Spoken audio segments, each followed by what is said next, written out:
Pada malam hari ini kita lanjutkan kembali program kita, yaitu Let's Talk Dumai Bising, bincang asik sambil ngopi. Dan pada malam hari ini kita sudah kedatangan tamu yang cukup sangat istimewa, dan beliau ini cukup sangat dikenal oleh masyarakat Dumai. Siapa yang tidak kenal beliau, yang memang asli putra asli kota Dumai dan sudah malang melintang di dalam dunia politik di kota Dumai ini, yaitu Bapak Abdul Qosim. Selamat malam Pak Qosim, terima kasih sudah hadir pada malam hari ini. Dan Bapak Abdul Qosim ini beliau pernah menjabat anggota DPRD Kota Dumai 2 periode ya Pak ya? 3 periode. Aduh, cukup banyak nih pengalaman Pak Abdul Qosim ini. Kemudian beliau juga pernah sempat mencalonkan sebagai Wali Kota Dumai. Dan sekarang beliau di DPRD Provinsi Riau, yaitu di Komisi 1, yang sebelumnya sempat pernah di Komisi 4 ya Pak ya. Nah, artinya karena ada rolling pada waktu itu, dan sekarang beliau sudah di Komisi 1. Baik Pak Qosim, ketika berbicara tentang Dumai, kalau kita melihat Pak Abdul Qosim kan lebih mengerti tentang Dumai Pak. Dan 23 tahun perjalanan kota Dumai yang sudah berdiri ini menjadi kota, dan kita lihat gegap gempita daripada pembangunan Dumai ini, banyak yang menyatakan agak lambat pertumbuhannya Pak. Nah, memang ini satu bentuk anomali memang.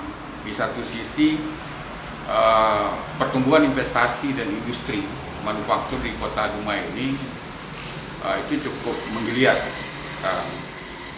dan di Indonesia dan luar negeri sendiri itu banyak yang melirik Dumai ini sebagai daerah yang potensial untuk industri gitu Pak ya, untuk berinvestasi. Dan kita juga pernah dari negara seberang itu mereka mencoba untuk menganalisa dan mengakumulasikan potensi. Pada waktu itu Malaysia berbicara tentang Singapura dan Sumatera Pak. Jadi setelah mereka melihat dan mengkaji, ternyata potensi di Sumatera itu jauh lebih besar ketimbang Singapura. Artinya di Sumatera ini punya potensi wilayah yang cukup besar, wilayah yang cukup luas, kemudian masyarakat pangsa pasarnya juga banyak. Kemudian di Sumatera ini memiliki orang kaya yang lebih banyak daripada Singapura Pak. Nah, makanya Malaysia mereka cukup berminat untuk berinvestasi di kota Dumai.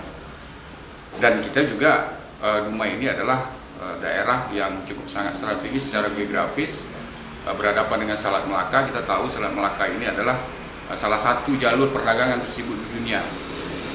Jadi kita merupakan satu kawasan yang memang cukup berdampak pengaruhnya terhadap ekonomi global. Dan kita juga tahu bahwa di kota Dumai ini segala macam jenis komoditi itu harus masuk, itu cukup menggeliatnya cukup lumayan Pak. Nah, jadi yang ingin kita tahu nih dari Bapak Pak, dari bentuk anomali ini, industrialisasi di kota Dumai, tapi ini tidak dibarengi dengan pertumbuhan yang cukup signifikan pembangunan di kota Dumai. Dan kita tahu sebaran daripada pembangunan di kota Dumai ini banyak yang masih belum merata. Mungkin karena daerahnya cukup sangat luas, daerah-daerah pinggir juga banyak nih Pak yang belum mendapatkan pemerataan pembangunan. Sebenarnya menurut Pak Abdul Qosim, masalahnya ada di mana Pak? Jadi terima kasih banyak ya. Iya Pak. Saya telah diundang oleh salah satu media, yaitu Malaya Television Streaming di Kota Dumai.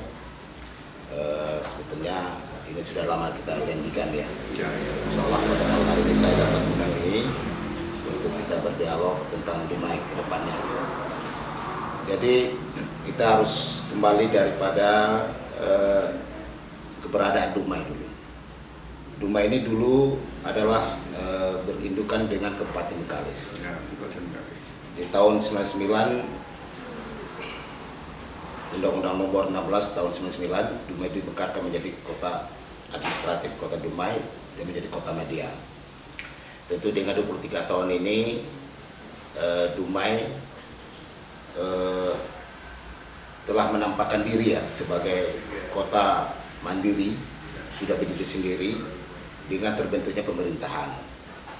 Dan Dumai ini sangat strategis, satu kota yang strategis di pesisir pantai Sumatera ini, khususnya di Provinsi Riau. Karena Dumai berhadapan dengan negara asing, yaitu Malaysia, dan juga dikelilingi beberapa kabupaten, kota, dan provinsi. Dan ini sangat menarik bagi orang ingin berinvestasi ke Dumai. Makanya saya awal dan sampaikan gini, kenapa? Dengan kepemerintahan dari terdahulu, kerangka ini sebetulnya sudah ada. Kerangka Dumai ini ke depan bagaimana sudah ada. Tetapi yang namanya daripada seorang bergantinya kepemimpinan, tentu ide-idenya berbeda-beda. Ya, ya. Jadi kemauan nafsu dari seorang pemimpin itu berbeda ya. Dia mau begini, mau begini. Maka alur ini sering terabaikan awalnya sehingga pembangunan Kota Dumai agak stagnan. Ya, terutama sekali tentang pembangunan infrastruktur. Seharusnya Dumai ini kan kita harus membuat pintu masuk ke Dumai ini lebih banyak sehingga orang banyak berinvestasi ke Dumai.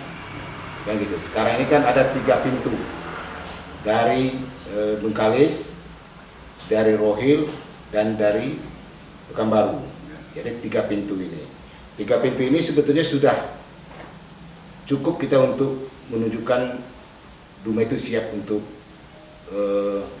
bersaing dengan daerah-daerah kabupaten lain atau provinsi lain. Baik Pak, kalau seandainya memang dari era pemerintahan ini wali kota Dumai ini tidak terjadi, mungkin belum tidak begitu terjadi kesinambungan dalam pembangunan ini Pak. Nah, apakah ini Dumai ini tidak memiliki arah platform dalam rencana pembangunan daerah itu? Kenapa kok bisa ini berbeda gitu, Pak? Kalau menurut Bapak misinya di mana Pak? Nah sebenarnya kan kita kan di dalam di Kota Dumai sendiri untuk arah rencana pembangunan daerah itu kan diatur di dalam RPJP Pak. Yeah. Nah di setiap wali kota itu kan di RPJM-nya Pak gitu. Nah sementara kalau seandainya ini berbeda gitu, keberlanjutannya ini tidak terlihat dari masing-masing wali kota. Sebenarnya Anda di mana Pak? Apakah dari kepentingan politik atau bagaimana ya Pak? Jadi kalau saya lihat, itu saya bilang dari awal tadi, ya. Ada nafsu seorang pemimpin itu berbeda. Ya. Tapi sebetulnya alurnya nggak boleh dibedakan. Karena RPJMP itu begitu serah jabatan, itu kan diserahkan kepada penggantinya, serah terima jabatan.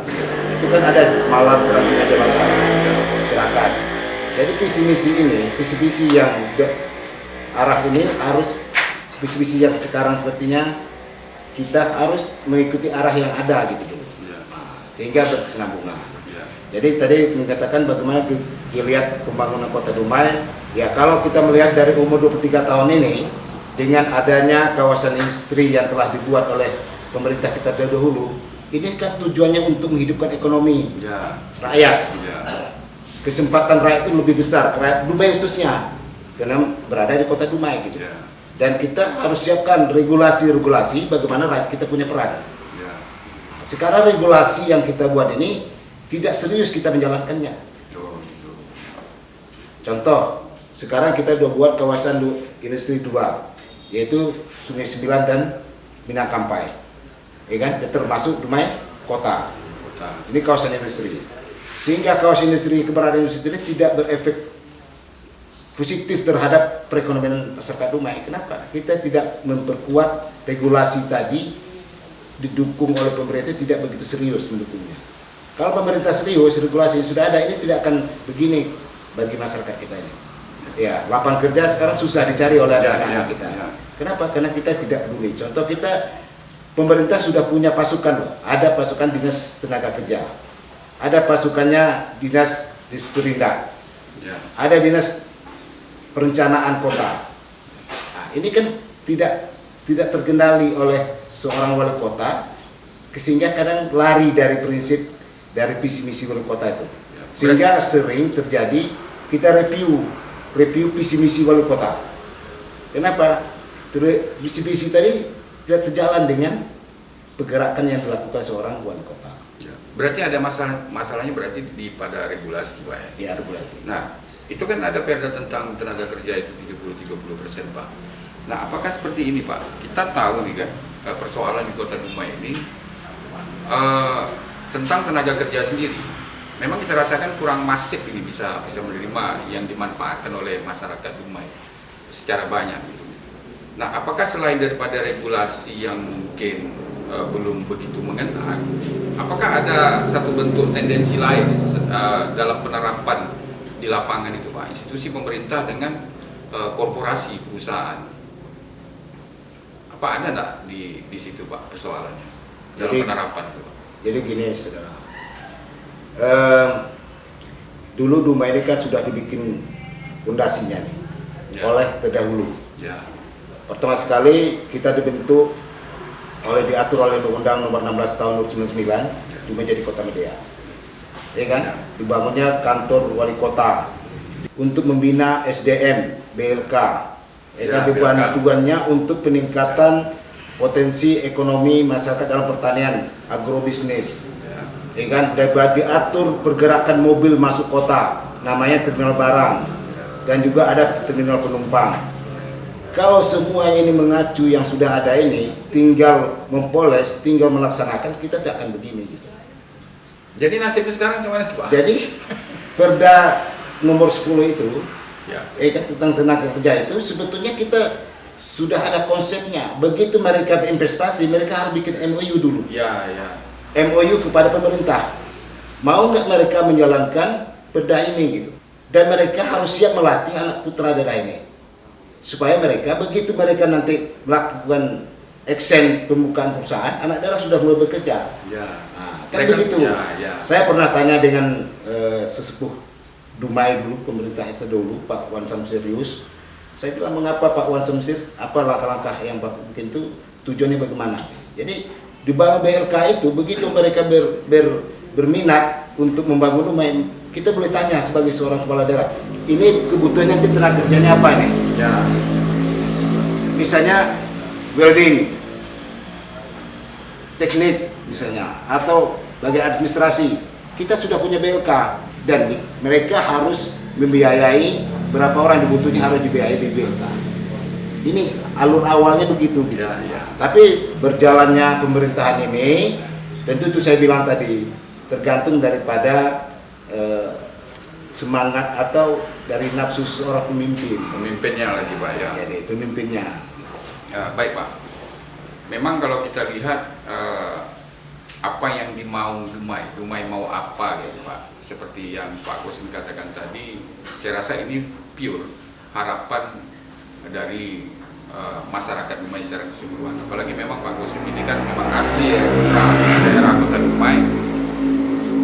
Yang kita lihat memang, Pak, kalau seandainya apa yang Bapak harapkan itu tadi, BLK kita berfungsi dengan baik, kemudian di sini dilatih, mereka punya skill, keahlian, mereka punya keterampilan, punya ability, keahlian, sehingga ada kesepakatan pemerintah dengan perusahaan yang berinvestasi, kebutuhan tenaga kerja kan bisa disiapkan, Pak. Ya. Nah, ini di satu sisi, karena memang secara moral, nilai moralnya, ketika satu perusahaan itu berada di satu daerah, nilai moralnya adalah seberapa banyak masyarakat setempat yang sejahtera, kan gitu, Pak. Nah, di sisi yang lain yang kita lihat, Pak, selain itu para korporasi atau perusahaan ini juga punya tanggung jawab moral terhadap manfaat ekonomi yang dirasakan oleh masyarakat itu dari sisi UMKM-nya, Pak. Nah, kalau menurut Bapak bagaimana nih, Pak, tentang ini, Pak, pemberdayaan UMKM khusus dari korporasi lah, Pak? Jadi program UKM ini kan sangat bagus, membuka lapangan kerja. Secaranya membuka lapangan kerja bagi masyarakat. Tapi ini kan tidak boleh dilepas oleh pemerintah. Maksudnya pemerintah tidak boleh melepas tangan gitu. Pemerintah harus jadi pembina, bukan untuk pemerintah dilayani, tapi pemerintah melayani. UKM-UKM yang ada berkembang ini dibina oleh pemerintah bekerja sama dengan perusahaan yang ada. Jadi perusahaan yang ada ini, kita sudah kasih ke lapangan, sudah kasih ke tempat untuk berinvestasi. Tapi mereka harus juga berinvestasi tentang peningkatan ekonomi masyarakat. Nah, ini upaya ya kita harus kerjasama dengan perusahaan. Kalau kita hanya berpatok dengan APBD, tidak akan mungkin ini akan tercapai. Banyak UKM-UKM kita sekarang ini yang sudah mati suri. Kenapa? Tidak ada dukungan pemerintah. Dan juga pemerintah tidak membawa para perusahaan untuk berinvestasi untuk mendirikan UKM-UKM ini. Baik Pak, apakah APBD Dumai ini tidak cukup untuk membangun Dumai Pak, seperti apa yang diharapkan masyarakat Dumai secara keseluruhan? Ya. Jadi gini, APBD ini kan ada namanya biaya langsung, ada biaya tidak langsung. Ya. Ya, kan? Dengan anggaran kita lebih kurang 1,2 triliun ini, ya kita ingin tahu, makanya berapa persen untuk biaya langsung dan biaya tidak langsung tadi. Ya, biaya tidak langsung itu kan adalah situ ada gaji, ada penggaraan belanja pegawai semua. Nah, di dalam biaya langsung ini dibagi beberapa porsi. Kewajiban kita menurut regulasi tentang pendidikan 20% daripada biaya tadi, dari biaya langsung tadi, ya kan? Itu dipotong 20%. Kesehatan berapa? Ya, pembinaan sumber daya manusianya berapa persen? Peningkatan ekonomi ini bidang mana saja ini? Baik di bidang pertanian, perkebunan, UKM tadi, ya kan? Serana dan prasarana. Ini harus bijak kita mengaturnya, ya kan? Kalau tak bijak, maka akan ada ketimpangan dalam memanfaatkan APBD yang kita 1,2 tadi. Kebijakan ini harus dilakukan oleh seorang kepala daerah supaya dia merasakan itu tadi Dumai mau apa gitu ya. Nah, maka itu tadi kalau Dumai kebijakannya tidak seimbang, maka ke Dumainya kan sambar laut semua. Akan terjadi kecemburuan sosial gitu. Kecemburuan sosial bagi masyarakat Dumai, mereka punya kawasan industri, tapi mereka sebagai penonton, kan gitu ya. Nah, maka kebijakan kepala daerah ini bagaimana mereka bisa terlibat dengan perusahaan-perusahaan ini. Kita kan masyarakat ini kan tidak perlu mulu-mulu ini sebetulnya. Berarti mereka terlibat dalam hal itu, ikut berperan untuk mensukseskan investasi yang ada. Nah, dan kita berharap orang investasi harus tahu diri, Ya. harus punya komitmen dia. Bayang Pak, saudara. Kita membuat kawasan itu punya kajian. Banyak yang kita rugikan sebetulnya.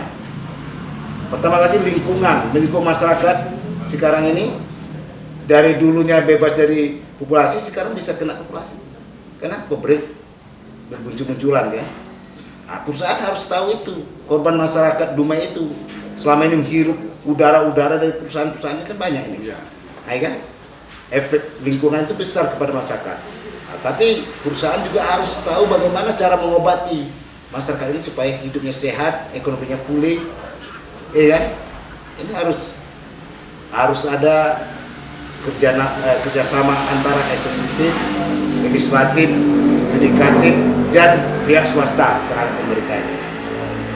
Baik, berarti intinya yang saya katakan tadi bahwa nilai moral satu perusahaan itu ketika berada di suatu daerah itu dilihat seberapa banyak masyarakatnya yang sejahtera, yang kedua seberapa banyak lingkungan bisa terlestarikan, kemudian yang ketiga seberapa banyak fasilitas-fasilitas publik yang disediakan. Nah, baik Pak, kalau seandainya memang APBD kita yang ada saat ini 1,2 triliun, berarti penggunaan daripada anggaran ini bagaimana pemerintah itu bisa melakukan kontrol yang strategis terhadap program-program prioritas, kan gitu Pak. Nah, karena kita ketahui bahwa banyak juga nih Pak daerah yang memiliki APBD-nya yang cukup lumayan banyak, tetapi mereka tidak bisa melakukan satu bentuk pembangunan yang cukup masif. Nah, sementara yang kita tahu, mungkin Pak Gosip juga menyaksikan ketika zaman, kalau kita lihat zaman wali kota yang sebelumnya APBD masih minim, tapi begitu banyak yang bisa dilakukan pola pembangunan itu Pak ya. Nah, berarti niat daripada pemimpin itu tergantung daripada bagaimana pola dia membangun dan kontrol strategisnya, kan gitu Pak. Nah, terus kemudian begini Pak, ini kan ada nih teman-teman rekan-rekan sedang memperjuangkan DBH, dana bagi hasil untuk migas. Jadi ini kan satu bentuk peluang yang juga bisa menambah APBD Kota Dumai. Artinya yang kita lihat ini pemerataan pembangunan di daerah-daerah pesisir, khususnya daerah-daerah pinggir, ini kan bisa lebih merata lagi. Nah, menurut Bapak bagaimana nih Pak tentang perjuangan dana bagi hasil migas ini? Karena memang di Undang-Undang Nomor 1 ya Pak ya, tahun 2002 itu tentang hubungan antara keuangan pemerintah pusat dan daerah, ini kan diatur Pak. Nah, untuk Dumai sebagai daerah pengolah. Nah, itu kira-kira berapa Pak kemungkinan yang akan didapat oleh Kota Dumai Pak? Jadi ini kan undang-undangnya kan baru nih. Ya. Undang-Undang Nomor 1 tahun 2002, PP-nya pun belum lahir. Ya. Belum keluar lah. Ya. Tapi ini kan menjadi kesiapan kita ya, kesiapan pemerintah, baik daerah penghasil maupun daerah pengolah. Ya. Jadi saya baru baca selayang pandang, undang-undang itu memang peluang besar bagi daerah pengolah. Nanti daerah penghasil dan daerah pengolah itu ada persentase pembagiannya. Kalau sekarang kita misalnya hanya dibagi DBH itu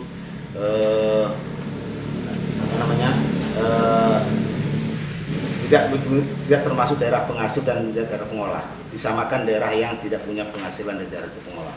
Nah, kalau sekarang kita sangat kecil sekali kan, terutama Dumai. Besok itu akan, tapi sekarang ini kondisi sekarang ini minyak kita ini apakah seperti yang zaman Cepron? Kan gitu karena sekarang.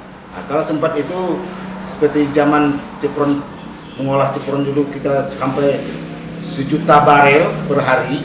Nah, kalilah kalau kita mendapat 3% saja dari 1 juta barel itu berapa? Ya. Itu tuh Dumai lebih bergairah untuk membangun kan. Nah, itu. Tetapi ini kita walaupun bagaimana kita akan tunggu PP-nya dan sebagai bagaimana pemerintah nanti akan menjolok anggaran ini, berjuang. Tadi yang katakan ada kawan-kawan berjuang itu sangat bagus, ya kan? Ini pemerintah harus support ini. Pemerintah itu tidak bisa bergerak sendiri tanpa dorongan daripada masyarakat, ya kan? Kita harus ikut bersama-sama membantu ini gitu. Nah, Kapan PP ini terbit Pak? Ya ini lagi kita kemarin saya ke Mendagri, kita minta mereka dari pembahasan ya turunan-turunan daripada undang-undang ini supaya nanti bisa diterapkan ke daerah. Baik Pak Kosim, kita lanjutkan. Kompleksitas persoalan yang ada di Dumai ini ada beberapa masalah yang belum terselesaikan sampai saat ini. Yang kita khawatirkan begini Pak, persoalan kecil yang tidak diselesaikan, maka lama-kelamaan masalah ini akan membesar. Apalagi masalah yang besar yang tidak diselesaikan. Sehingga kita mengatakan kompleksitas persoalan di Dumai ini sampai detik ini itu ada yang belum selesai. Dan beberapa masalah Pak. Salah satu masalah banjir.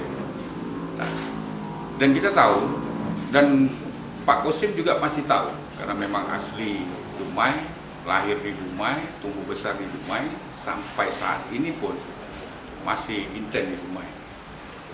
Kalau masalah banjir, dulu itu yang kita kenal per tahun itu sekali pasang keling gitu orang Pak. Sekarang ini bisa 2-3 kali banjir air pasang rob itu khususnya.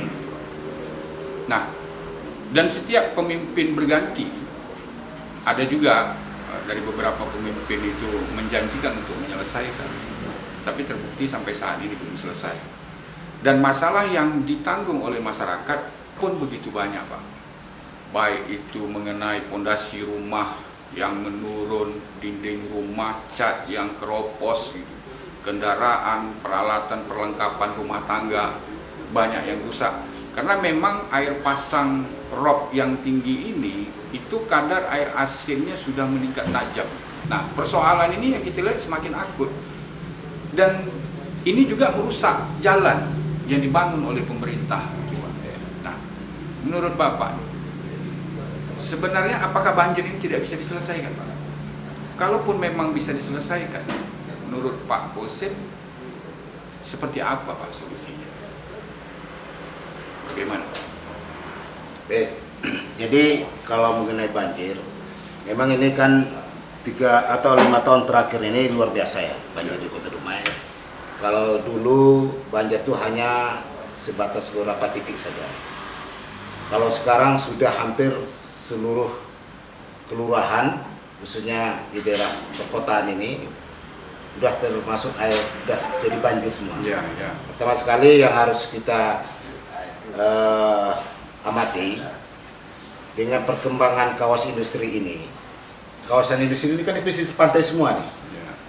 Mereka memperluaskan kawasan industri ini melaksanakan reklamasi. Ya, Reklamasinya mereka adakan ini kan tentu persempitan alur laut. Pasang ini tetap airnya segitu juga deh. Dulu kena tidak ada kawasan, masih banyak yang bisa menghambat air masuknya ke darat. Sekarang air itu masuknya ke daerah-daerah sungai-sungai yang masih ada sekarang ini, kan gitu ya. Dan kembalinya dulu banyak, misalnya daerah Patimura ini dulu. Ya. Patimura ini kan dulu depannya dulu paritnya besar nih. Ya. Di sini di ujungnya ada dulu Pelabuhan Balak namanya, Pelabuhan Balak. Nah, sudah itu di ujung Sudirman, ya kan? Itu juga ada dulu seperti anak sungai, ya bisa kapal masuk ke dalamnya dulu, ya kan gitu. Sekarang kan tidak ada lagi gitu. Tak ada lagi. Ya, air masuk baliknya lambat gitu. Ditambah dengan air darat. Ya. Di darat apa sekarang? Dulu kan banyak serapan di daerah Sungai Dumai itu semuanya masih hutan kan. Ya. Sekarang sudah jadi kawasan perkebunan dan permukiman masyarakat. Ya.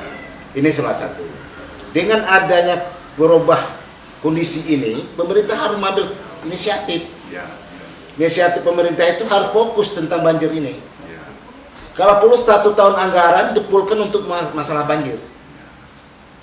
Kan, memang kita tak bisa mengeringkan, tapi mengurangi debit. Kalau debit air itu 1 meter, bagaimana menjadi 30 cm gitu.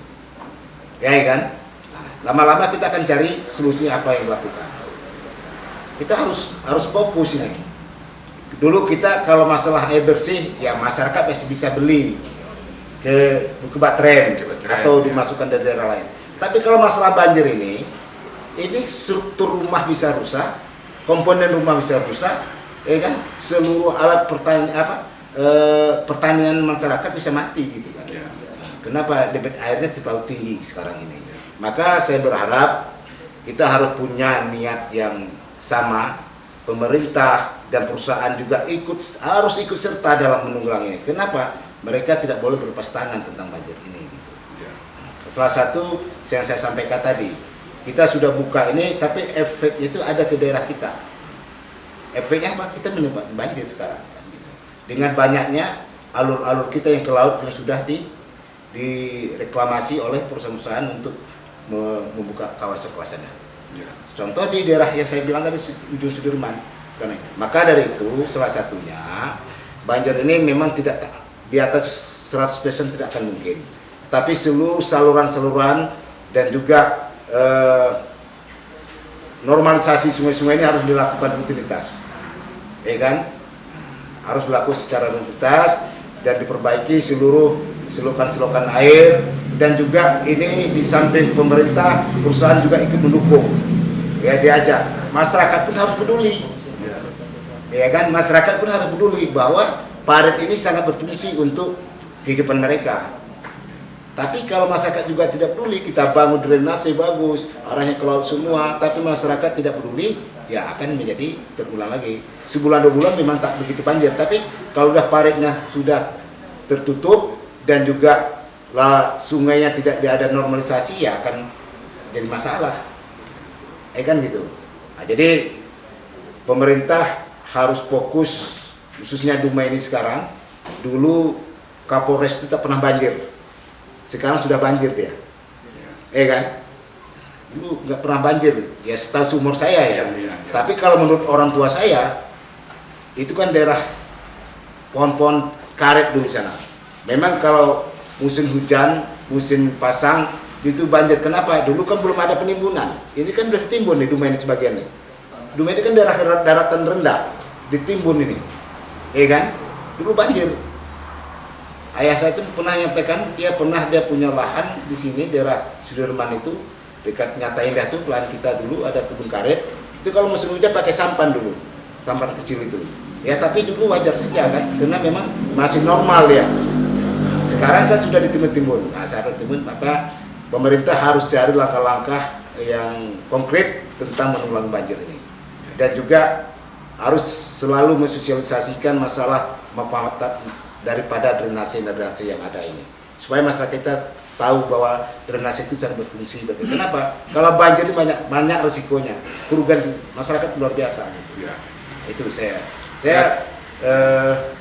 nambah lagi, saya berharap pemerintah Kota Dumai nanti harus punya satu ketegasan masalah banjir ini. Kalau perlu 1 tahun ini diarahkan seluruh untuk masalah 1 tahun banjir. anggaran. Ya 1 tahun anggaran gitu.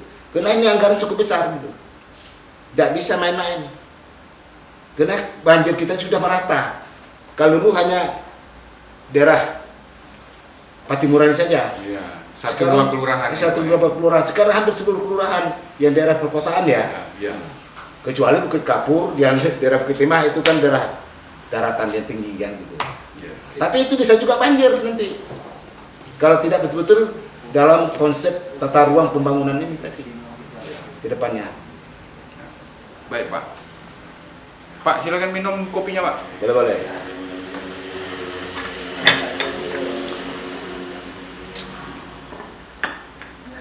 Jadi Pak Gosim, di dalam peraturan Menteri Nomor P3 Permenhub P373942 tahun 2009-2012 sebenarnya itu cukup jelas mengatur tentang bagaimana pengelolaan daerah aliran sungai Pak. Nah ada beberapa hal poin yang cukup sangat agak kita kesalkan juga Pak. Ya. Kalau seandainya memang normalisasi yang dilakukan itu kan menormalkan kembali nih Pak fungsi-fungsi apa-apa saja anasir-anasir di dalam daerah aliran sungai gitu, ya. Nah sehingga kita berpikir apakah sungai ini hanya ditangani oleh Dinas PUPR saja sementara di sungai ini banyak sektor-sektor lain yang juga bisa berperan gitu Pak. Nah kalau di PUPR yang kita tangkap itu ini kan masuk pada Balai Wilayah Sungai Sumatera 3 gitu Pak ya. Nah ini bicaranya kan tentang sumber daya air gitu Pak. Nah sementara di sungai ini kan ada lingkungan hidupnya, gitu. Keanekaragaman hayati, bicara hutan, bicara tasik, danau, anak-anak sungai, gitu. Mulai dari pohon-pohon yang di darat sampailah yang ke pesisir di Kemanglo. Nah, yang kita lihat itu pengelolaan sungai ini kan seharusnya multisektor ya Pak, multi pihak. Ya. Nah, artinya seluruhnya terlibat. Gitu. Nah, ini bagaimana nih Pak? Sepertinya perspektifnya itu gitu, hanya pada satu SKPD saja Pak. Sementara ini kan harus multi pihak gitu, untuk pengelolaan sungai karena dia alam gitu. Nah ini bagaimana kalau Bapak menanggapi apa sebenarnya yang harus dilakukan? Jadi yang pertama gini ya, kalau kita berdasarkan undang kan di kawasan DATS itu kan harus tidak boleh ada pemukiman di 50 meter Ya. dan tidak ada boleh menggarap lahannya 50 meter dari daerah di pinggir sungai itu. Harus dikosongkan. Tapi ini kan tak mungkin kita salahkan masyarakatnya. Ya, kesalahan dari kita sendiri, dari pemerintah. Ya, ketegasan itu tidak ada, kan? Ketegasan tidak ada. Jadi sekarang ini upaya yang kita ada tadi memang memuti semua dinas bisa masuk yang berkepentingan dalam hal itu seperti dinas kehutanan, PUPR, dan juga dinas bagian perencanaan. Kalau kita lihat dulu pernah ingatkan Pak Anas Makmun yang di Rohil itu dibikin ada rumah orang di daerah sungai apa nama itu, Parit 6 tuh ya. Di Parit 6 itu kan pemukiman semua masyarakat di tepi sungai. Tapi dia ganti untung gitu dulu kata bahasa dia, Pak Anas tuh. Diganti di masyarakat itu diganti untung supaya masyarakat tidak lagi tinggal di daerah aliran sungai itu.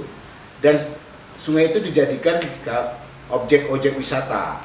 Nah, ditanamlah nanti itu misalnya kayu-kayu yang bisa menyerap cepat mengisap air gitulah. Ya, apapun pohon-pohon yang dominan di daerah pesisir sungai itu ditanam oleh dia menjadi objek wisata. Nah, tapi sekarang ini harus kita lakukan memang tidak seperti membalik telapak tangan. Tapi kita Dumai ini sangat beruntung loh. Kita punya LKKMD. LKKMD ini sangat luar biasa untuk menumpang pembangunan Dumai. Kenapa? Seluruh masyarakat Dumai ini sudah berhimpun dalam suatu kesatuan untuk membangun Dumai. Tinggal kita ikut membudayakan mereka gitu. Nah, mereka nanti kita panggil LKKMD, mari kita berembuk gitu. Berembuk, ya kita sekarang kondisi kita begini Dumai. Kalau kita laksanakan dengan APBD kita tidak akan mungkin gitu. Ya, banyak sektor lain akan terganggu gitu.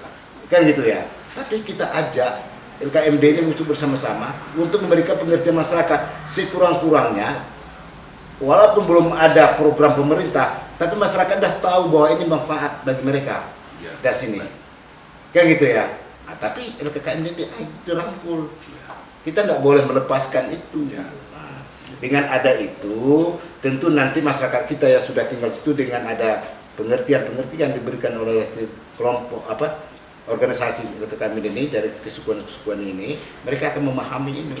Ya, baik, intinya bagi pemerintah bagaimana bisa konsentrasi tegas untuk menyelesaikan persoalan banjir. Kalau memang APBD itu dikonsentrasikan prioritasnya dalam 1 tahun itu untuk menyelesaikan banjir, kenapa tidak? Kan gitu Pak. Kemudian penyelesaian persoalan banjir ini harus dilakukan multi pihak dan multi sektor. Kalau persoalan berat ini kita keroyoklah seluruh komponen masyarakat Dumai untuk menyelesaikan ini, kita rasakan barang yang berat sama-sama kita pikul kan akan lebih ringan kan gitu jadinya Pak. Baik Pak, pertanyaan terakhir Pak. Ketika Bapak mendengar orang menyebut kota Dumai, apa yang terlintas di pikiran Bapak? Jadi kalau kita bayangkan Dumai ini, kalau pengelolanya yang bersenambungan, itu Dumai ini menjadi kota metropolitan. Kenapa saya sangat mengatakan? Karena kita ini adalah kawasan pesisir yang sangat strategis. Besar potensinya Pak ya. Makanya orang semuanya hampir baik di dalam Provinsi Riau maupun di luar Provinsi Riau ngomong masalah Dumai itu mereka wow. Tinggal kemauan kita ini.